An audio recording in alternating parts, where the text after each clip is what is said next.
It actually becomes a container of, all the difficulties that couples might have accumulated during the whole year, and they feel they have to even more hold and contain those difficulties. And we're talking about financial difficulties, as you said, also tension within the couple that might have built up, most of the time as well around children are around, they're not going to school, so that adds a little bit more tension.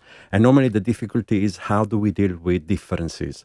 How do we deal when I want this and you want to do it differently? So there's always one of the two of the couple that tends to dominate or tends to submit to the other ways of doing it. And that brings up a lot of resentment, a lot of anger.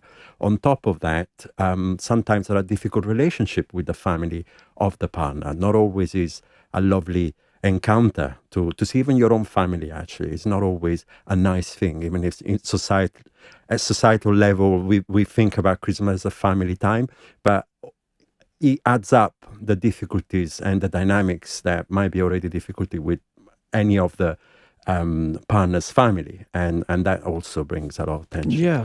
So I suppose every relationship will be different, but are there some general principles that couples can use to try and work through these differences and try and make them work for the relationship? Absolutely. First of all, do not try to solve any issue when you're trying to explore differences. First of all, if you're trying to find a solution, you're going to get stuck with the solution, and it's only going to bring who's right, who's wrong.